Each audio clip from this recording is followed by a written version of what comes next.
Christmas की तैयारी में लोग जुटे हुए हैं और कल क्रिसमस का पर्व है, इसको लेकर यहाँ पर काफ़ी सजाया जा रहा है। इस वक्त हम मौजूद है राजगीर के कैथोलिक चर्च में। यहाँ पर प्रभु यीशु का जन्म महोत्सव मनाया जाता है और काफ़ी संख्या में लोग आता है। इसको लेकर तैयारी की जा रही है और यहाँ पर फादर के अलावा कई लोग भी यहाँ पर मौजूद हैं। तो इन लोगों से हम बात करेंगे किस तरह से तैयारी चल रही है, बताया जाए। हम लोग क्रिसमस की तैयारी कर रहे हैं, खुशी के साथ कर रहे हैं, लेकिन लॉकडाउन के चलते इस बार ज़्यादा धूमधाम से हम लोग क्रिसमस नहीं मनाने वाले हैं।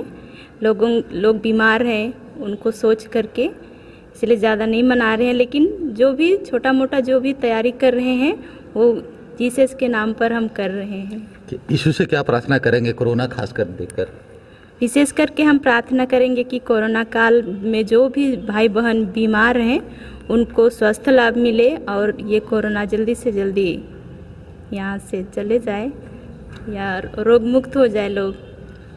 तो प्रभु यीशु से लोग कामना कर रहे हैं कि इस बार जो कोरोना काल आया है, कई लोग बीमार अभी भी हैं, उनको रोग से मुक्ति मिले, जिसको लेकर यहाँ प्रार्थना किया जाएगा। और भी यहाँ पर कई लोग हैं, इनसे भी हम बात करेंगे। किस तरह से तुम लोग तैयारी में हो बाबू, बताओ क्या तैयारी चल रही है यहाँ पर? यस, क्या तैयारी?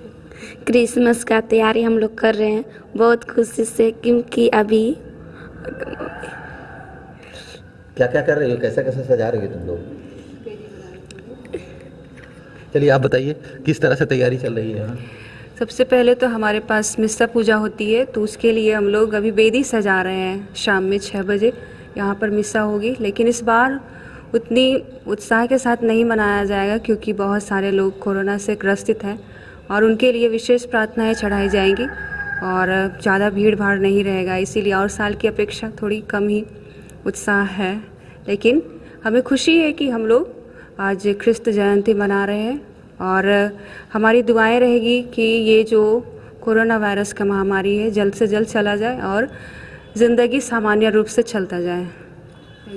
यहाँ पर लोग जो है खासकर पीड़ित जो परिवार है उनके लिए प्रार्थना किया जाएगा। आपको हम दिखलाना चाहेंगे कैथोलिक चर्च को किस तरह से यहाँ पर सजाया जा रहा है, संवारा जा रहा है, ताकि जो भी लोग यहाँ पर पहुँचे। और सोशल डिस्टेंसिंग का भी ख्याल रखा गया है क्योंकि जो कुर्सियाँ यहाँ पर लगाई गई है उसमें डिस्टेंसिंग देखने को मिल रहा है। किसी प्रकार का किसी तरह का कोई बीमारी यहाँ पर ना फैले, जिसको लेकर तैयारी पूरी की गई है और उम्मीद जताई जा रही है कि प्रभु यीशु का जन्मदिन इस बार भी अच्छे से मनाया जाएगा। तो हम बात करते हैं सीधे फादर से। फादर, क्या तैयारी चल रही है? इस साल हम लोग क्रिसमस की तैयारी बड़े ज़ोरदार से कर रहे हैं और इस साल हम लोग बीमार लोगों को बड़ी याद करते हुए उन लोगों के लिए प्रार्थना करेंगे। और आजकल हम लोग सुन रहे हैं कि और नया एक वायरस आ रहा है, और भी ईश्वर की कृपा हमें चाहिए। और यीशु मसीह हमें शांति देने आए हैं, स्वस्थता देने आए हैं, हम लोगों को खुशी देने आए हैं। और साथ ही साथ हमारे बिहार के जनता के लिए हम लोग पूरा प्रार्थना करते हैं। जिस तरह इतने दिन कोरोना से बहुत लोग बचे हुए हैं, ऐसा ही रहें और बहुत लोग चंगाई प्राप्त करें। क्या मैसेज देना चाहेंगे? प्रभु यीशु का जन्मदिन है तो लोगों को क्या संदेश देना चाहेंगे आप? इस बीमारी के समय में हर एक लोगों के मन में एक ही समस्या, एक सवाल आता है कि ये बीमारी किसने दिया? और ईश्वर हमें प्यार करते हैं तो कैसे हो सकता है कि ये बीमारी हम लोगों के बीच में है और ईश्वर हमें छोड़ दिया अकेले? ये बहुत बड़ा सवाल है। भगवान है या क्यों हमें अकेले छोड़ दिया? ये सवाल हम लोग का बाइबल का ग्रंथ में पढ़ने मिलता है। योब का ग्रंथ में योब को ईश्वर ने सब कुछ दिया, सब कुछ दिया, धन दौलत, भेड़ बकरी, जमीन जायदाद, सब कुछ दिया। लेकिन अंत में शैतान उनकी परीक्षा लेता है और सब कुछ को मार डालता है शैतान। और अंत में सिर्फ योब कोढ़ रोग से पीड़ित पड़े रहते हैं। उनका मित्र आकर बोलते हैं, तुम ईश्वर को माना और देखो तुम्हारा परिस्थिति, तुम्हारा बाल बच्चा मर गया, जमीन जायदाद, भेड़ बकरी, घोड़ा, सब कुछ खत्म हो गया। तब जोब कहते हैं, सब कुछ ईश्वर ने दिया है, ईश्वर लिए हैं और ईश्वर जो चाहेंगे वही होगा। और इस क्रिसमस में भी ईश्वर हमारी बुराई कभी नहीं चाहेंगे। और योब को जब उनका विश्वास देख के वो कहा जाता है, जो कुछ ईश्वर ने ले लिया सब वापस दिया। इतना तक उसका बाल बच्चा बीबी सब कुछ वापस दिया। और वही हम प्रार्थना करते हैं कि इस क्रिसमस में हमको विश्वास रखना है ईश्वर पर, और ईश्वर हमें अकेले कभी नहीं छोड़ता है। इसलिए मानव पुत्र बनकर प्रभु यीशु इस धरती पर आए कि हमें मुक्ति देने के लिए, और हम सबको ईश्वर यानी यीशु के रूप में यहाँ छोड़ कर गए हैं। और क्रिसमस यही संदेश देता है कि दूसरों को मदद करो, दुखियों को सहारा बनो, बीमार लोगों की इलाज करो अपना पैसा से। और वही संदेश आज भी हम देना चाहते हैं कि कोई भी बीमार हो, दुखी हो और गरीब हो, उनकी एक दूसरे की सेवा करेंगे, मदद करेंगे। और वही यीशु का ही काम है, वही यीशु का काम हम लोग कर रहे हैं। इस बार हम लोग क्रिसमस का समारोह कम करके गरीबों के लिए दान देते हैं, कंबल देते हैं, खाना पीना का दिए हैं इतना दिन, और भी देते रहते हैं। और बीमार जो हैं उन लोगों के फ्री में इलाज किया जाता है, और उन लोगों को दुख को दूर करने के लिए हम लोग प्रयास करते हैं। तो यीशु आप में और हम में अभी भी जीवित हैं। और सबको हैप्पी क्रिसमस, खुश यीशु का जन्मदिन मुबारक हो। तो इन्होंने काफ़ी बड़ी बात कही है कि इस बार जो प्रभु यीशु का जन्मोत्सव मनाया जा रहा है वो काफ़ी शालीनता से मनाया जा रहा है। पहले बृहद पैमाने पर मनाया जाता है, उसकी कटौती कर कर उन्हीं राशि से गरीबों के बीच कंबल का वितरण किया जाएगा, उन्हें मुफ्त में राशन मुहैया कराया जाएगा। और इन्होंने एक और बात कही कि जो हम लोग इसमें खर्च कर रहे हैं, अगर उसी पैसे से अगर गरीब का इलाज कराते हैं तो बहुत बड़ी बात होगी, क्योंकि प्रभु यीशु का ही संदेश था कि गरीबों की सेवा करना, भूखों के खाने देना, जो निर्धन है उसे अपने पैसे से इलाज कराना। तो ऐसे में इनकी आज का जो प्रवचन है वो काफ़ी लाभकारी है। अब आपको हम दिखलाएंगे यहाँ पर किस तरह से तैयारियाँ चल रही है। तो आप देखिए यहाँ पर तरह तरह के फूल के पौधे लाए गए हैं, उसे कटिंग कर कर यहाँ पर सजाया संवारा जा रहा है ताकि यहाँ क्रिसमस अच्छी तरह से मनाया जाए। लोग कम रहेंगे लेकिन उत्साह में कमी नहीं देखा जा रहा। और यहाँ पर काफ़ी बड़ी संख्या में पहले लोग उपस्थित होते थे और यहाँ पर प्रार्थना सभा का आयोजन किया जाता था। देर रात से ही यहाँ पर कार्यक्रम का आयोजन होता था। इसके बाद जो है यहाँ पर भजन संध्या भी किया जाता था, लेकिन इस बार कार्यक्रम में कटौती की गई है और यहाँ पर कम लोगों को ही निमंत्रण दिया गया और कम लोग ही पहुंचेंगे। अब आपको हम दिखलाएंगे नीचे का नज़ारा जहां पर गौशाला बनाया जा रहा है। प्रभु यीशु का जन्म कैसे हुआ था उसके बारे में यहाँ चित्रण किया गया ताकि जो भी लोग यहाँ पर पहुँचे उसका दर्शन कर सके। फादर से एक चीज़ और हम लोग जानना चाहें कि इस कार्यक्रम के दौरान किस किस चीज़ का आयोजन होगा और कैसे कैसे क्या प्रोग्राम है। राजगीर में जो कैथोलिक चर्च बना है, यहाँ सर्वधर्म प्रार्थना के लिए ही बना है, क्योंकि राजगीर धार्मिक स्थल है और सभी धर्म के भाई बहनों को एक साथ मिलाना, एक साथ प्रार्थना करना, एक साथ खाना, एक साथ खुशी मनाने का ही अवसर यहाँ हम लोग प्राप्त करवाते हैं, उपलब्ध करवाते हैं।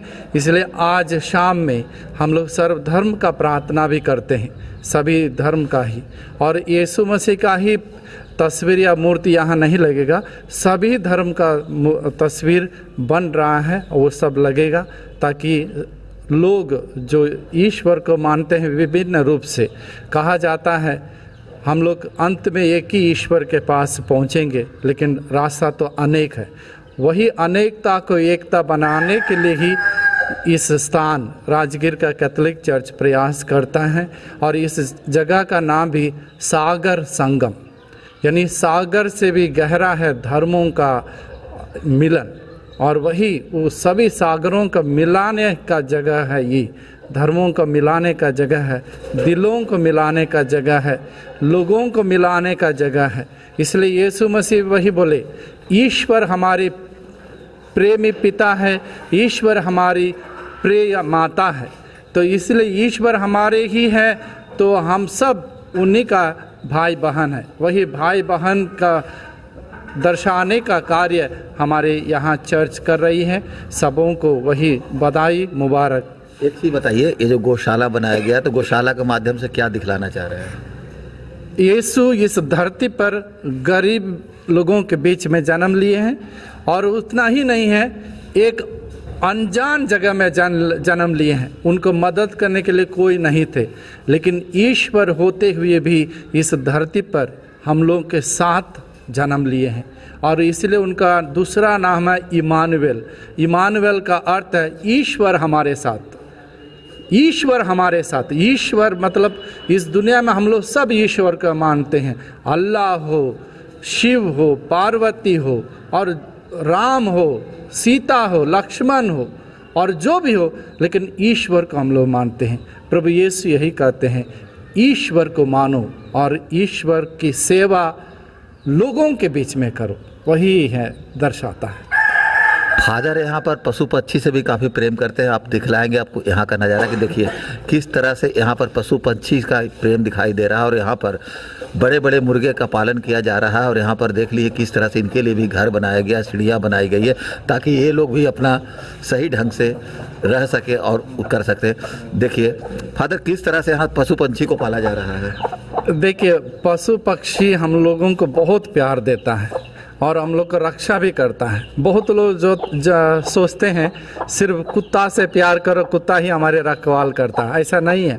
मुर्गा, मुर्गी, कबूतर, चिड़िया, हर चीज़ को प्यार करना है और हर चीज़ को रक्षा करना है।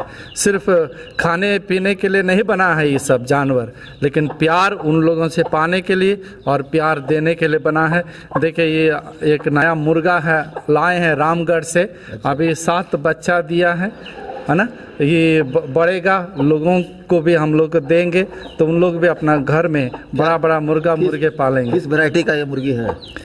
इसको लंबा टांग वाला बोलते हैं। अच्छा। लड़ाकू मुर्गा टाइप है। अच्छा। ये लड़ाकू मुर्गा का ही बच्चा है ये। अच्छा हाँ, तो अभी 7 अंडे दिए थे।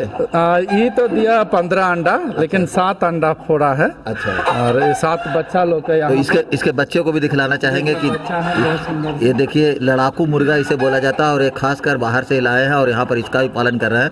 इनका कहना जब बड़ा हो जाएगा तो लोगों को भी दिया जाएगा। और भी यहाँ का नज़ारा दिखलाएंगे। देखिए इस तरह से यहाँ पर मुर्गी का पालन किया गया है, और इलाकों में कई लोगों को यहाँ से मुर्गी भी दिया गया है। काफ़ी संख्या में यहाँ पर मुर्गी पालन किया जा रहा है। फादर का कहना है कि इंसान जो है सिर्फ कुत्ते का पालन करते हैं, बकरी का पालन करते हैं, लेकिन ये लोग मुर्गी का भी पालन करते हैं। इनका कहना है कि जब सुबह होती है तो इसकी बांग सुनाई देती है, तब उसके बाद इनकी नींद टूटती है। यहाँ पर जो प्रभु यीशु का जन्म उत्सव का धूम मनाया जा रहा है, और यहाँ पर देख सकते हैं कि गौशाला का निर्माण कराया जा रहा है कि प्रभु यीशु का जन्म कैसे हुआ था और किस अवस्था में हुआ था। तो उसी की एक झलक यहाँ पर बनाई जा रही है, और यहाँ पर काफ़ी लोगों में उत्साह देखा जा रहा है। यहाँ पर लोग जो है उसकी तैयारी कर रहे हैं कि प्रभु यीशु का जन्म गौशाला में कैसे हुआ था। और यहाँ का नज़ारा हम आपको दिखलाएंगे। देखिए प्रभु यीशु का बनाया गया है, यहाँ पर माता मरियम को भी रखा गया, और यहाँ पर काफ़ी धूमधाम से मनाया जाता है क्रिसमस का त्यौहार, जिसको लेकर यहाँ पर काफ़ी उत्साह देखा जा रहा है। लोग अपने हाथों से इसे बना रहे हैं। ये झोपड़ी नुमा मकान है, इसे गौशाला कहते हैं। और जैसा मान्यता है कि प्रभु यीशु का जन्म गौशाला में हुआ था, यही कारण है कि यहाँ पर बच्चे जो है इसकी तैयारी में जुटे हुए हैं। तो इन लोगों से बात करेंगे, क्या क्या बना रहे हो यहाँ पर? यहाँ पे बालक यीशु का गौशाला जो है वो बना रहे थे और डेकोरेशन चेक कर रहे हैं, क्रिसमस की तैयारी। इस बार खास के कोरोना काल है तो काफ़ी सादगी से मनाना है, तो क्या तैयारी की गई है? यहाँ पर सोशल डिस्टेंसिंग और मास्क जरूरी है वो। और चलो किस तरह से क्रिसमस का त्यौहार इस बार मनाओगे? बहुत धूमधाम से ही मनाएंगे। और अच्छा, थोड़ा क्या तैयारी चल रही है अभी चर्च में? अभी तो थोड़ा जो भी है अभी हम लोग मिलजुल के कर रहे हैं, और अच्छा से थोड़ा होगा तो कर ही रहे हैं। बहुत प्रयास कर रहे हैं करने के लिए। और फिर चलिए बताइए क्या तैयारी है आप लोगों की? तैयारी है ये सर के बल्ब वगैरह और गौशाला को यूज करके हम लोग अच्छी तरह से डेकोरेशंस कर रहे हैं, और ये कोरोना काल को देखते हुए उसका समय से उसका नियम का पालन करते हुए ये क्रिसमस का त्यौहार हम लोग फिर से धूमधाम से ही मना रहे हैं। अच्छा, ये जो गौशाला बनाया जा रहा है तो क्या इसमें दिखाया जा रहा है? इसमें हमारी जो चरनी है जो बनता है, बोला जाता है गौशाला, उसे चरनी और सजावट वगैरह हो रहा है, क्रिसमस की तैयारी हो रही है। आप बताइए जो गौशाला का जो नज़ारा बनाया गया तो इससे क्या मैसेज देना चाहते हैं? क्या प्रभु यीशु का जन्म इसी तरह से हुआ? इसी तरह से हुआ था। अच्छा, तो उसी को आप लोग दिखाना चाहते हैं। अच्छा, थी लाइव थी करके। और यहाँ पर आपको पीछे का नज़ारा देखें, देखिए ये क्रिसमस ट्री है, समझ गए ना। खासकर इसका काफ़ी महत्व देखा जाता है क्रिसमस ट्री का, और इसे लोग सजाने संवारने में जुटे हुए हैं। यहाँ पर काफ़ी संख्या में जो चर्च में प्रार्थना सभा में लोग आते थे, लोगों में एक उत्साह का वातावरण देखा जा रहा है, क्योंकि कोरोना काल से लोग हाल ही में नहीं जा पाए। और यहाँ पर जो है देखिए बच्चे किस तरह से इस क्रिसमस ट्री को सजा रहे हैं, इनसे भी हम बात करेंगे। किस तरह से तैयारी चल रही है क्रिसमस की? हम लोग ये क्रिसमस ट्री बना रहे हैं, पूरा श्रद्धा और प्रेम से बना रहे हैं। और और वही ट्री बना रहे हैं और अभी बालू भर के उसको खड़ा करेंगे और फिर से अच्छा से प्रिपेयर कर देंगे। क्या क्या इस्तेमाल हो रहा है इसमें? कॉटन और फेविकॉल, बस कॉटन और फेविकॉल। तो इन लोगों से बात करते हैं, किस तरह से यहाँ पर ट्री को तैयार किया जा रहा है? इस तरह ये कॉटन से हम लोग दिखा रहे हैं कि ठंड के मौसम में ये बर्फ़ जमी हुई है थोड़ा, और इसलिए अभी हम इसे खड़ा करेंगे बढ़िया से और फिर सजाएंगे अच्छे से। तो ये जो कॉटन का इस्तेमाल किया जा रहा है जिससे आपको देखने में लगेगा कि बर्फ़ के ऊपर जो है क्रिसमस ट्री है, आप बताएंगे क्या क्या इस्तेमाल हो रहा है इसमें?